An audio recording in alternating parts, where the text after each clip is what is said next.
પ્રકરણ 4 જનાર્દનસ્ય પશ્ચિમઃ સંદેશઃ। સંસ્કૃત સાહિત્યમાં મહાકવિ ભાસ એમની નાટ્ય રચના માટે જાણીતા છે। એમના રચેલા 13 રૂપકો નાટકો મળે છે જે ભાસ નાટક ચક્રમ નામે ઓળખાય છે। આ 13 રૂપકો પૈકીના દૂત ઘટોત્કચમ નામના એકાંકી રૂપકમાંથી પ્રસ્તુત નાટ્યાંશ લેવામાં આવ્યો છે। આનું કથા વસ્તુ મહાભારત ઉપર આધારિત છે। કુરુક્ષેત્રમાં મહાભારતનું યુદ્ધ પ્રારંભ થઈ ચૂક્યું છે। તેમાં અભિમન્યુનો અન્યાયથી વધ થયો છે। આથી અર્જુન ભારે દુઃખી છે અને તેણે અભિમન્યુનો વધ કરનારાઓનો વધ કરવાનો સંકલ્પ જાહેર કર્યો છે। આ કરુણ પરિસ્થિતિમાં હજુ પણ કોઈ રીતે યુદ્ધ રોકાય તે માટે શ્રી કૃષ્ણ એક વધુ પ્રયત્ન કરી લેવાનું વિચારે છે। અભિમન્યુના વધની કરુણ ઘટનાથી પાંડવોમાં જે શોક છવાયેલો છે તેને ધૃતરાષ્ટ્ર અને દુર્યોધનની નજર સામે મૂકીને શ્રી કૃષ્ણ ધૃતરાષ્ટ્રને સમજાવવાનો ઉપક્રમ આદરે છે। તેઓ ઘટોત્કચને પોતાનો દૂત બનાવે છે અને શાંતિનો સંદેશ મોકલે છે, પણ યુદ્ધના ઉન્માદમાં ડૂબેલા દુર્યોધન અને તેના સહયોગી શકુની વગેરે આ શાંતિનો સંદેશ સાંભળવા તૈયાર નથી। છેવટે ઘટોત્કચ શ્રી કૃષ્ણનો પશ્ચિમ અંતિમ સંદેશ સંભળાવે છે।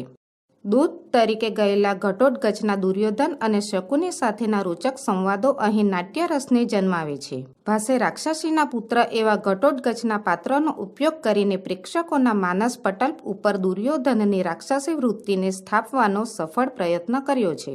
એક બાજુ રાક્ષસીનો પુત્ર ઘટોત્કચ માનવીય વર્તન આચરે છે અને બીજી બાજુ મનુષ્યનો પુત્ર દુર્યોધન રાક્ષસીય વર્તન આચરે છે। આ સરસ વિરોધાભાસ ભાસે પોતાની અનુપમ નાટ્યકળાના બળે અહીં ઊભો કરી આપ્યો છે। દુર્યોધનનું આ વર્તન છેવટે તો આખાય કુટુંબનો વિનાશ નોતરે છે। સમાધાનનો પ્રસ્તાવ ન સ્વીકારનાર માણસ પોતાનો અને પોતાના કુટુંબનો વિનાશ કરી લે છે તે તથ્ય આ રૂપક દ્વારા જણાવાયું છે। ઘટોત્કચઃ વદતિ પ્રવિશ્ય અયે અયમ અત્ર ભવાન ધૃતરાષ્ટ્રઃ અનાર્યશતસ્ય ઉત્પાદયિતા ઉપસૃત્ય પિતામહ અભિવાદયે ઘટોત્કઃ ઇત્યદ્રોતકઃ ન અયમ અક્રમઃ યુધિષ્ઠિરાદયશ્ચ મે ગુરવો ભવન્ટ અભિવાદયંતિ પશ્ચાત ઘટોત્કચો અહમ અભિવાદયે। અનુવાદ ઘટોત્કચ બોલ્યા પ્રવેશ કરીને, અરે આ પૂજ્ય ધૃતરાષ્ટ્ર છે, સો અનાર્ય પુત્રોના જનક, પાસે જઈને પિતામહ અભિવાદન કરું છું, હું ઘટોત્ક, એમ અડધું કહેતા, ના ના આ તો ક્રમભંગ છે, યુધિષ્ઠિર વગેરે મારા ગુરુજનો આપને પ્રણામ કરે છે, પછી હું ઘટોત્કચ અભિવાદન કરું છું। ધૃતરાષ્ટ્ર વદતિ એહી એહી પુત્ર। અનુવાદ ધૃતરાષ્ટ્ર બોલ્યા, આવ આવ પુત્ર। ઘટોત્કચ વદતિ અહો કલ્યાણઃ ખલુ અત્ર ભવાન કલ્યાણાનામ પ્રસૂતિમ પિતામહમાં ભગવાન ચક્રાયુધઃ। અનુવાદ ઘટોત્કચ બોલ્યા, આહ આપ શ્રી કલ્યાણકારી છો, ભગવાન ચક્રપાણીએ કલ્યાણરૂપી વસ્તુઓના ઉદ્ભવ સ્થાન આપ પિતામહને કહ્યું છે। ધૃતરાષ્ટ્ર વદતિ આસનાત ઉત્થાય કિમા જ્ઞાપયતિ ભગવાન ચક્રાયુધઃ। અનુવાદ ધૃતરાષ્ટ્ર બોલ્યા, આસન પરથી ઉઠીને ભગવાન ચક્રધારીએ શો આદેશ આપ્યો છે? ઘટોત્કચ વદતિ ન આસન સ્થેન એવ ભવતા શ્રોતવ્યો જનાર્દનસ્ય સંદેશઃ। અનુવાદ ઘટોત્કચ બોલ્યા, ના આસન પર બેઠેલા જ આપે શ્રી કૃષ્ણનો સંદેશ સાંભળવો જોઈએ। ધૃતરાષ્ટ્ર વદતિ યદા જ્ઞાપયતિ ભગવાન ચક્રાયુધઃ ઉપવિશતિ। અનુવાદ ધૃતરાષ્ટ્ર બોલ્યા, જેવી ભગવાન ચક્રધારીની આજ્ઞા બેસી જાય છે।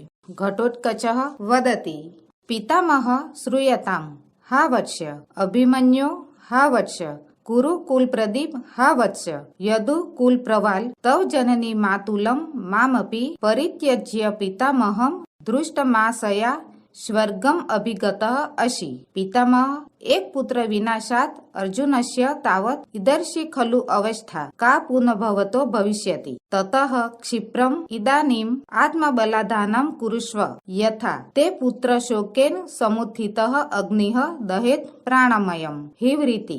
અનુવાદ ઘટોત્કચ બોલ્યા, પિતામહ સાંભળો, હાય પુત્ર અભિમન્યુ, હાય પુત્ર કુરુકુળના તેજસ્વી દીપક, અરે રે બેટા યદુકુળના અંકુર, તારી માતાને મામાને અમે મને પણ ત્યજીને પિતામહને મળવાની આશાએ તું સ્વર્ગે સીધવ્યો છે. હે પિતામહ, એક પુત્રના વિનાશથી અર્જુનની તો આવી ખરેખર સ્થિતિ છે, તો આપની વળી કેવી થશે? તો શીઘ્ર પોતાના પક્ષની સંપૂર્ણ સેનાને પાછી વાળી લો, જેથી પુત્ર શોકથી ઉઠેલો અગ્નિ ભવિષ્યની માફક તમારા જ પ્રાણ બાળી ન નાખે.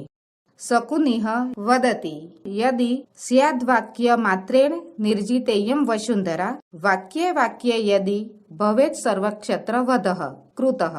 અનુવાદ: શકુનિ બોલ્યા, જો માત્ર વાક્ય બોલવાથી જ આ પૃથ્વી જીતાઈ જાય અને જો એક એક વાક્યમાં જ સર્વ ક્ષત્રિયોનો વધ થઈ જાય તો.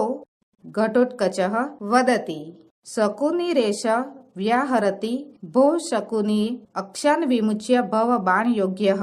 અનુવાદ: ઘટોત્કચ બોલ્યા, આ શકુનિ બોલે છે, હે શકુનિ, જુગટાના પાસા છોડીને બાણ ધારણ કરવા યોગ્ય થઈ જા. દુર્યોધનઃ વદતિ ભો ભોઃ પ્રકૃતિમ ગતઃ વયમપી ખલુ રૌદ્રાઃ રાક્ષસો ગ્રસવભાવાઃ. અનુવાદ: દુર્યોધન બોલ્યા, અરે ઓ પોતાના સ્વભાવ પર ગયો, અમે પણ ખરેખર રૌદ્ર રૂપ ધરાવનારા રાક્ષસોના જેવા ઉગ્ર સ્વભાવવાળા છીએ. ઘટોત્કચઃ વદતિ શાંતમ પાપમ શાંતમ પાપમ રાક્ષસેભ્ય અપી ભવંત એવ ક્રૂરતરા કુતઃ ન તુ જતુ ગૃહે સુપ્તાન ભ્રાતॄન દહંતિ નિશાચરાઃ શિરસી ન તથા ભ્રાતૃઃ પત્ની સ્પૃશંતિ નિશાચરાઃ. અનુવાદ: ઘટોત્કચ બોલ્યા, પાપ શાંત થાઓ, રાક્ષસો કરતાંય આપ બધા જ વધારે ક્રૂર છો, કેમ કે નિશાચરો પણ લાક્ષાગૃહમાં સૂતેલા ભાઈઓને નથી બાળી નાખતા, તેઓ પોતાના ભાઈની પત્નીના મસ્તક પર તેવી રીતે હાથ પણ લગાડતા નથી. દુર્યોધનઃ વદતિ દૂતઃ ખલુ ભવન પ્રાપ્તો ન ત્વં યુદ્ધાર્થમાગતઃ ગૃહીત્વા ગચ્છ સંદેશમ ન વયમ દૂતઘાતકાઃ. અનુવાદ: દુર્યોધન બોલ્યા, તમે દૂત તરીકે અહીં આવેલા છો, યુદ્ધ કરવા આવ્યા નથી, સંદેશ લઈને જાઓ, અમે દૂતના હત્યારાઓ નથી. ઘટોત્કચઃ વદતિ સરોષમ કિમ દૂત ઇતિ મા પ્રદર્શયસી મા તાવત ભો ન દૂતો અહમ પ્રહરધ્વમ સમાહતાઃ સર્વે ઉઠ્ઠિષ્ટંતિ. અનુવાદ: ઘટોત્કચ બોલ્યા, રોષપૂર્વક, શું દૂત કહીને મને અપમાનિત કરો છો? જો એમ હોય તો રહેવા દો. ના ના, હું દૂત નથી, ભેગા મળીને મારા પર પ્રહાર કરો. બધા ઉઠી જાય છે.